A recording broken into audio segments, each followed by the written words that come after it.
Hello, my name is Tim, the Tabletop Optimist, and I would like to welcome you to From Level 1 to Now, a series where I talk to interesting people in the ttrpg community, hoping to learn more about them and discuss how we can all make a positive impact on the community. Every interview, I will find out how they started out to where they are now. So let's find out some awesome things about some awesome people together. Before I introduce our very first guest, please like the video and subscribe to the channel, as it is the best way to support my channel. Today, I am thrilled to be joined by Hamburger Boogie. Hamburger Boogie is a new streamer on the Twitch scene where he is playing Fortnite and other games. He is also a major fan of ttrpgs with aspirations of running his own long-form actual play campaign in the future. So let's figure out how they went from level 1 to now.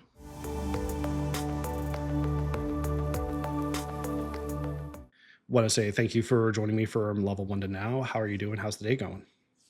I'm doing great. I'm fantastic. How are you doing? Good. Yeah, it's last week we were up in the hundreds. So this week Oh, we are at like in the 80s. And this weekend was amazing. So I was able to actually mow the lawn without having to drink a be gallon of outside. water. Yeah. Yeah, over here in California, it's actually been amazing. We're too afraid to jinx it because we're scared that we're gonna summon the triple digits, 115 degrees like it was last year, because that's what we were expecting. But it's actually been pretty nice. It is starting to get a little bit hotter now, but it's been decent. It's been bearable. Let's start at the beginning. Kind of how did you start out in the TTRPG space?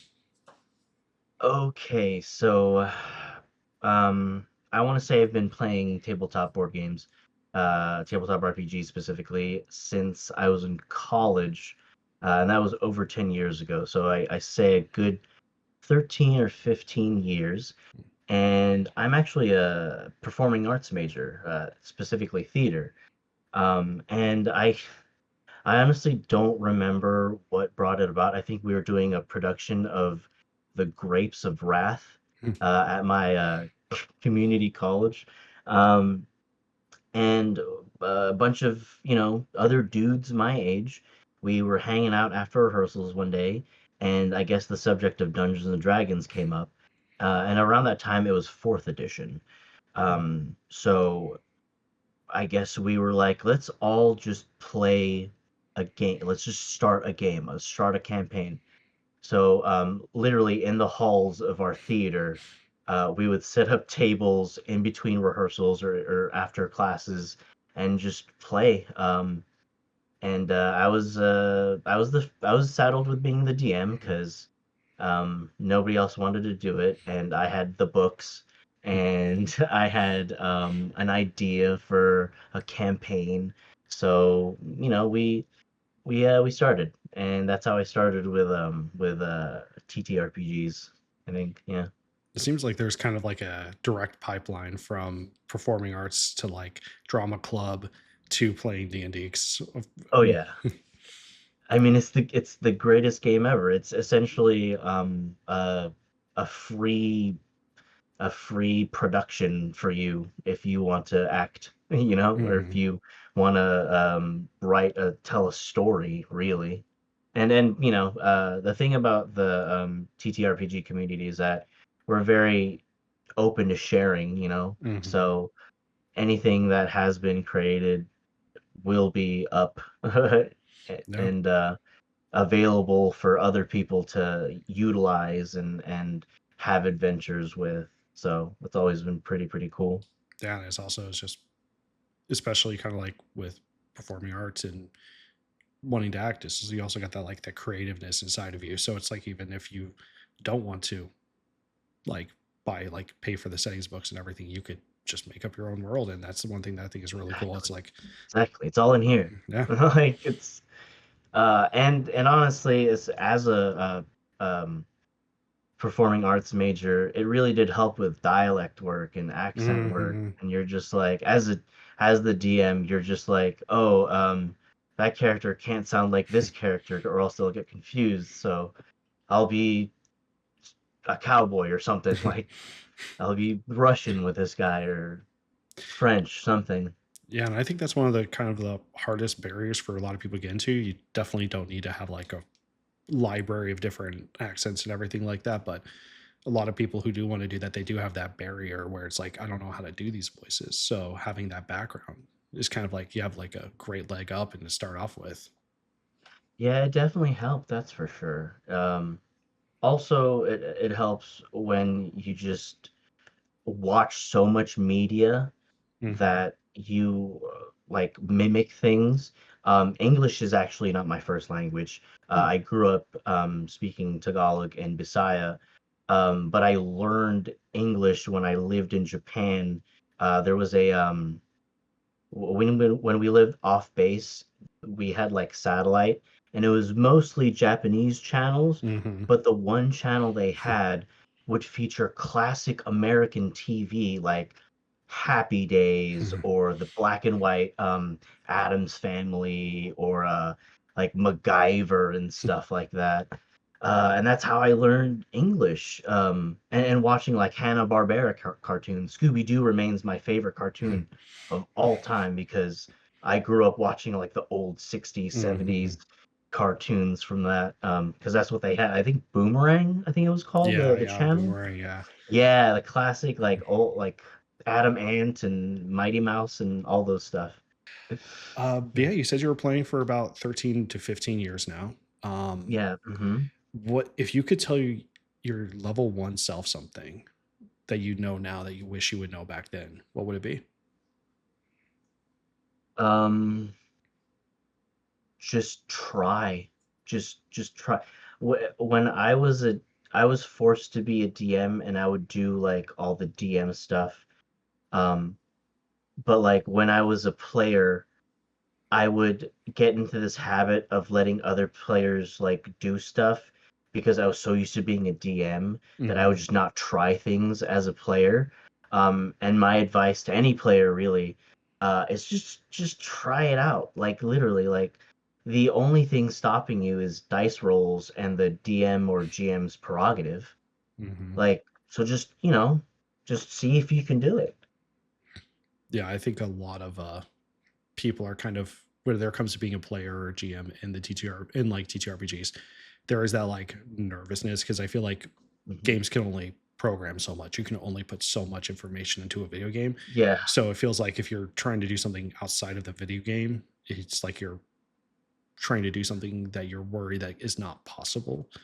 But it's yeah, like, as someone who played video games most of my life, I've always loved breaking into buildings and like Skyrim, Fallout, and all that kind of stuff. So I played a yep, rogue, of course, as my first character, and not realizing that as long as your GM can on the spot think, you can literally go into any house instead of those houses that are just there yeah, for background aesthetics. yeah, exactly.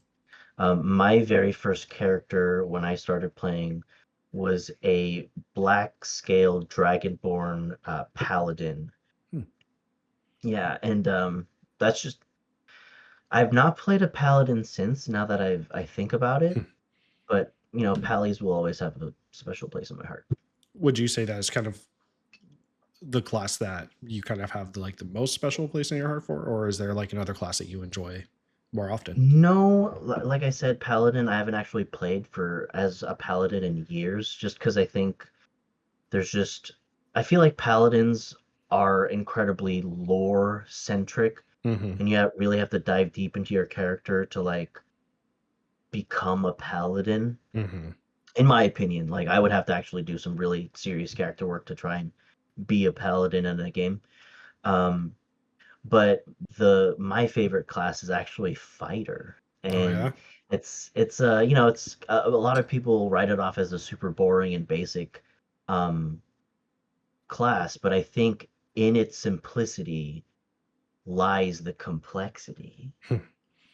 Yeah. So No. like yeah, fighter, I've been everything as a fighter. Eldritch Knight is a favorite of mine.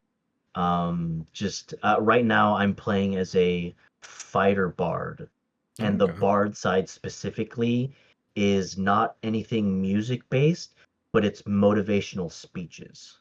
Oh, that's So cool. it's like punching people in the face while also like talking about success and thinking about your goals and stuff. That's really cool. No, my my rogue character, because I've only played maybe like five characters my entire, because I've just been running the game outside of that. Mm. My rogue character was inspired by an arcane archer fighter. So Oh, he became a rogue arcane archer fighter. But I switched over to nice. Phantom when the Phantom dropped because I just like the aesthetic of it. But yeah, Oh, no, definitely. arcane archer is definitely a fun class, and its fighters are, it's kind of like what you said. They see fighters are seen as like the simplistic class, and it's a good jumping on point for people. But it's also like Hmm. there is a lot of depths of fighters, and Definitely. there's a lot of stuff. It's like I've been wanting to play a battle master for a while. Yeah, yeah. I've been playing as a fighter mostly, but in terms of like magic classes, I think Bard would be my Hmm. second favorite. Just because, theater background Hmm. definitely was drawn to that from the get-go. And Vicious Mockery is just a fun spell, especially when you're a theater major and you have heard so many Shakespearean like wits and stuff like that. Yeah, it's fun. Yeah. What is a moment in a game that you will always remember? Ooh. Okay, so a recent thing was in my in real life campaign. Uh, we had a um character.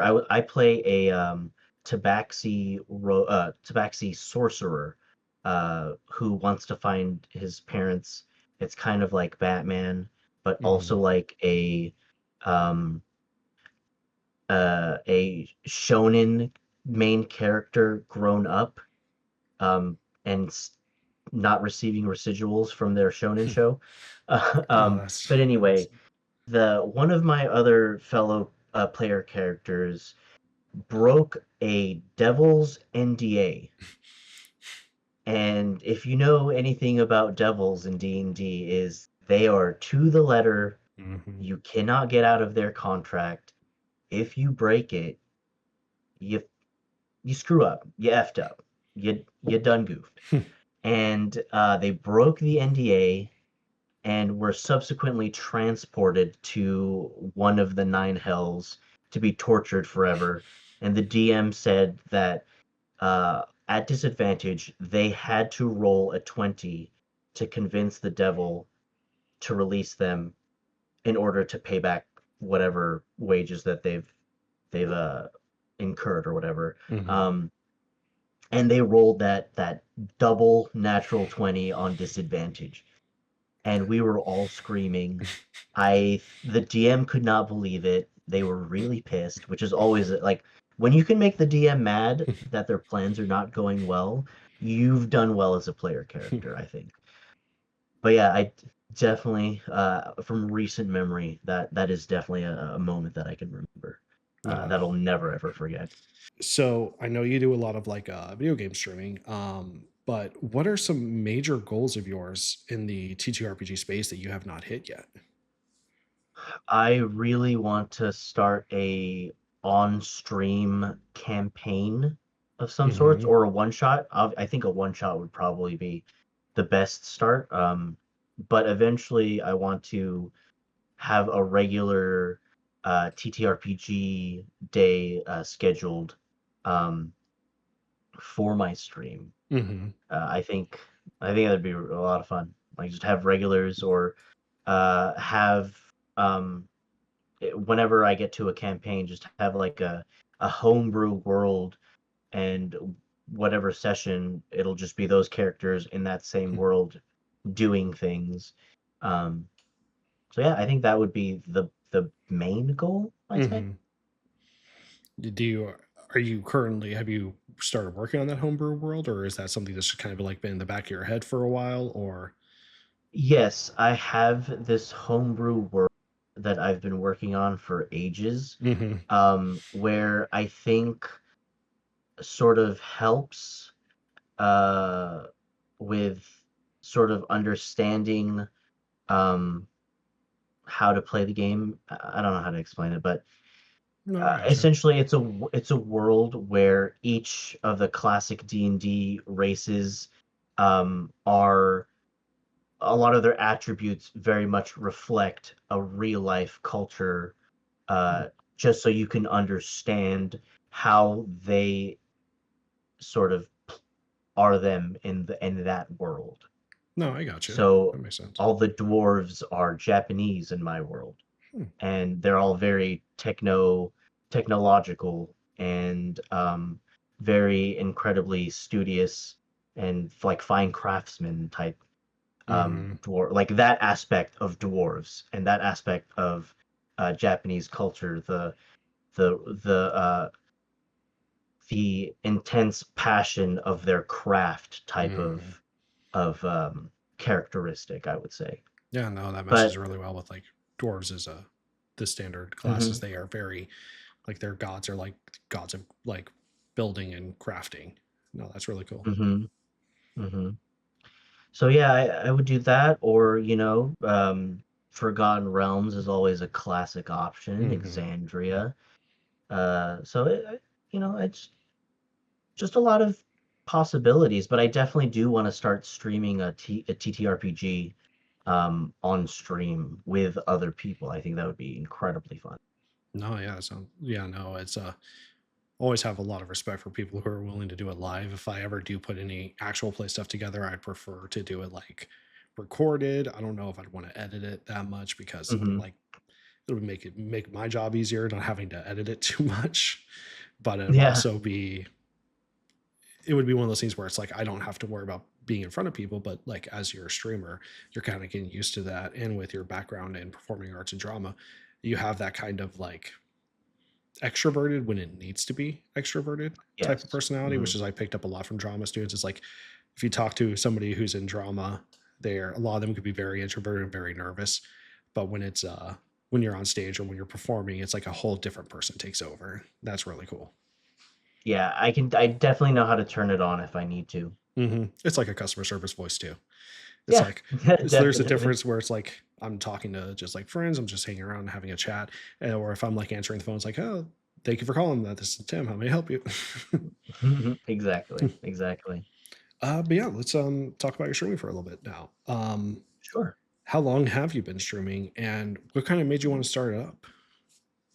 Um, Honestly, I just like the idea of hanging out and not having to work for anybody but me, Hmm. really. You know, streaming affords that option. I've only been streaming for, I want to say, a month or two, not Oh, very nice. long. It's not so much like it's very much on the side, like a side project Hmm. type of deal. Excuse me. Um, but yeah, I it's been fun. It's been really fun. I definitely see how hard it is, but Yeah, it is really really fun. yeah. No, it's one of those things. It's like I don't think a lot of people appreciate how difficult it actually is, even if you're just doing it by yourself. Just having to make Yeah. sure that it's up and running. Always Hmm. worrying about any type of technological issues because I I had a previous That from part. level one and now with another streamer, and he was saying it's like you're hitting your groove, you're kind of getting used, you're kind of like you've been playing long enough during that stream that you're kind of like in that you're in your groove, you're kind of figuring out like what you're doing and you're making it entertaining, and then bam, power goes off. And then that stream is just officially ended. So it's like it's definitely one of those Yeah. things I have a lot of respect for people. Yeah, or if it's not that, it's Wi-Fi problems, Hmm. or it's your camera breaks or something happens. So there's definitely a lot of problems, but the positives definitely outweigh the negatives. Having a lot of fun on stream, especially with the people who come in and chat and stuff. But yeah, No, that's really cool. Yeah, it's and it kind of solves a problem where a lot of unless you play online, a lot of video gaming could be a little lonely. It's like kind of saying mhm, you're enjoying the game that you're playing, but it's also like you don't have anybody to talk to. So it's like having a stream and being able to talk to people kind of gives you that, even if you're just reading letters, even if you're just reading words on a screen or it's a donation, you still kind of get that like good back and forth with like the people that you're uh, streaming for. Yeah, yeah, and like I said, it's really great. Like with tabletop, it's really great accent and dialect work. Because when you're playing video games and you have to read stuff on screen, sometimes you make it fun by being British Mm-hmm. or just being French or something. Like it's just the especially when you've been working all day and then you put on stream and you're just like, I don't care what happens. Let's see what chaos ensues. What kind of games do you kind of prefer to stream, or are you still trying to figure all that out? Honestly, I'm still trying to figure that out. I do a lot of Magic the Gathering arena because Mm. I love Magic the Gathering. Um, at least I love portions of it.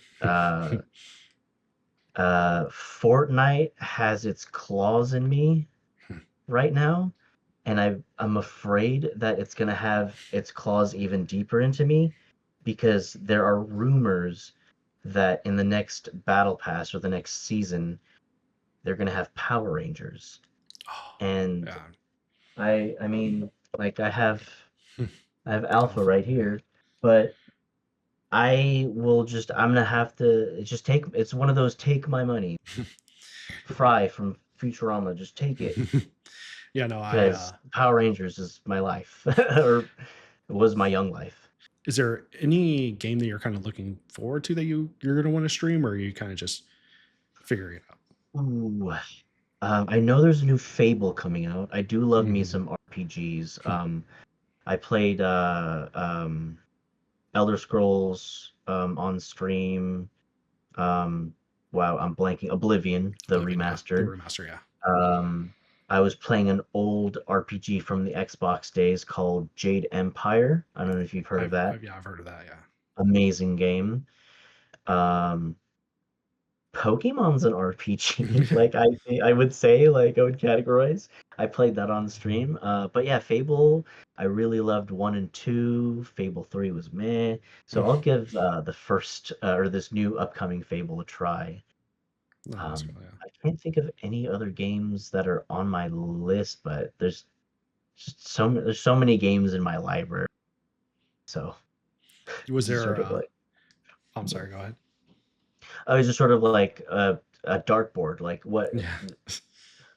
what game should I play? So many. Like, Was there a like a video game trend on Twitch that you kind of wish that you were there for?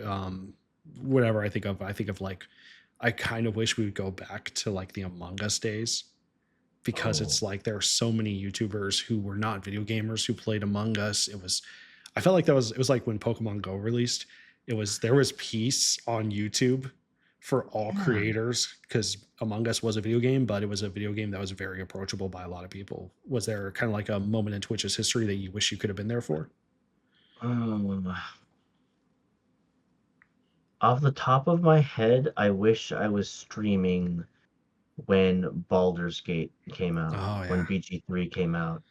Because when it came out, like D&D player as I am, Hmm. I grabbed it, played it, and I think it would have been really fun on stream just making characters with chat or just doing specific things or having chat do things for you. Do you remember when was it Twitch when Twitch played the first Pokemon or what was it? They it was was it Twitch when Twitch played the first like Pokemon Blue or Pokemon Red, and everybody wanted to do different things. I Uh, don't actually remember that. No. there's I can't, it's off the top like it's so weird because like it would do whatever chat put it to do, so it would be like hard for it to actually do like complete anything. But eventually it won the Pokemon League or whatever. I think that would have been fun, just having chat dictate whatever you wanted to do on Baldur's Gate. Like, okay, Oh we'll yeah. be a half goblin or half orc bard, and they look like Prince, or just something, you know? The TTRPG space is pretty positive. There are a lot of good people in there, but there are a lot of loud people as well. And when you're a non-white creative, it is kind of is a lot more difficult for someone who is a non-white creative to break into the space and establish themselves in the space. As a Filipino, as someone who is Filipino, Mhm.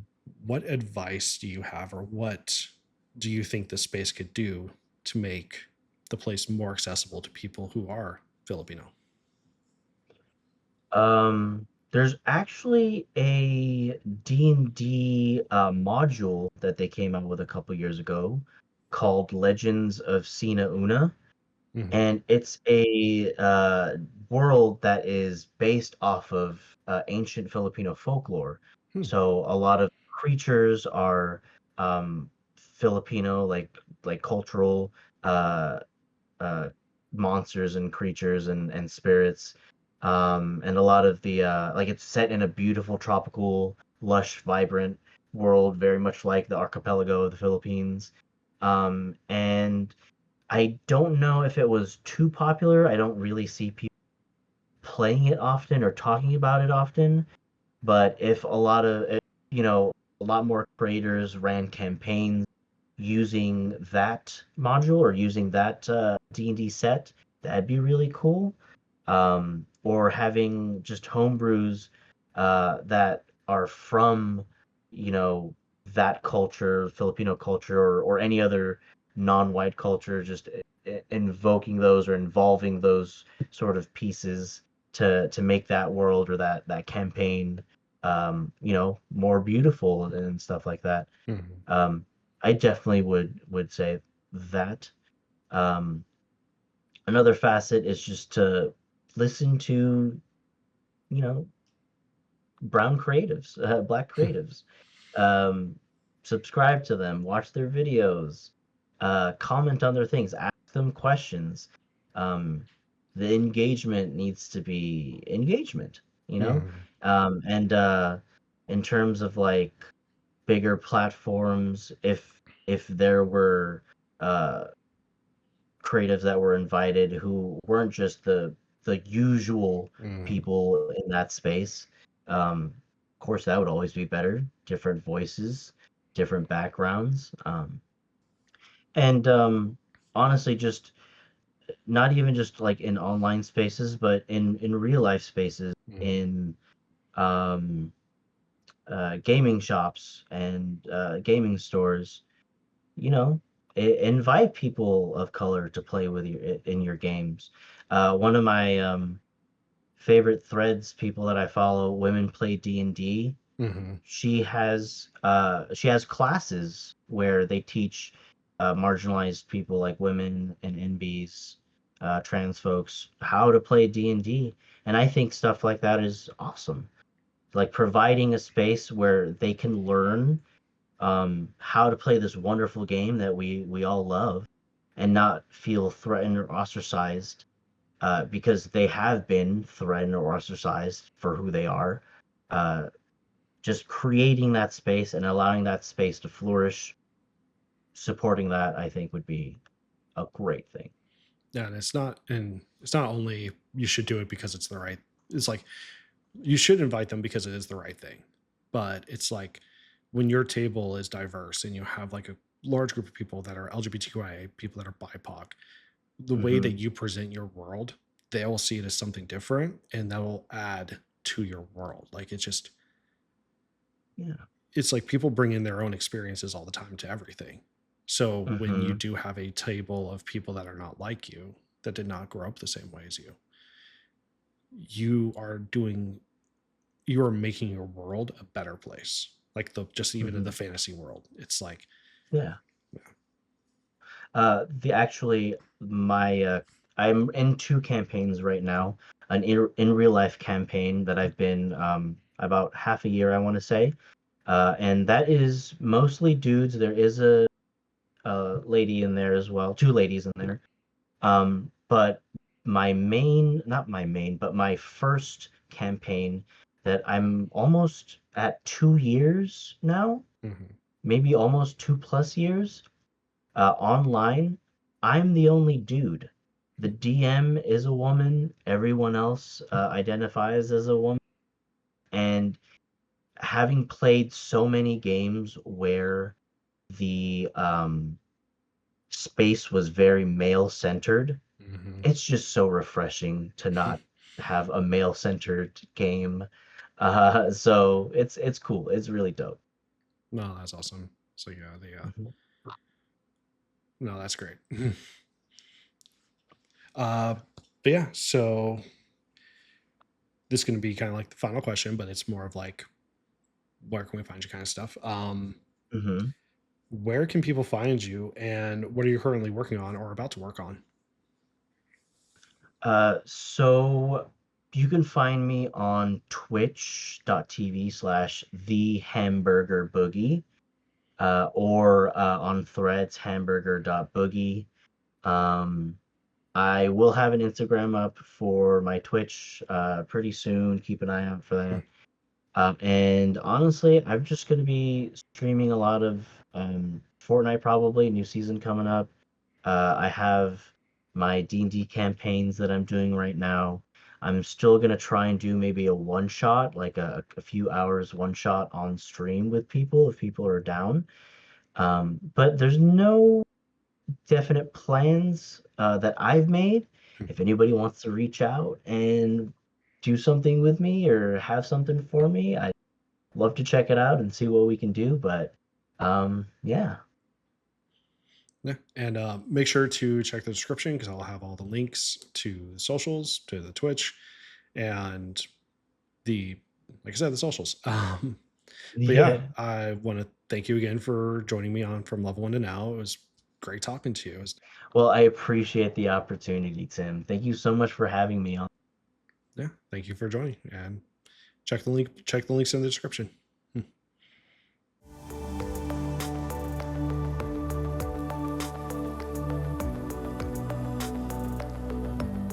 Before I go, I want to once again thank Hamburger Boogie for joining me. Make sure to follow them on their socials with the links provided below, and keep an eye out for the next episode of From Level 1 to Now, as I'll be having a conversation with UD and the Beast. Please like and subscribe to make sure you don't miss that interview. I want to thank you for watching, remind you to keep that glass half full, and have a great X game. Bye.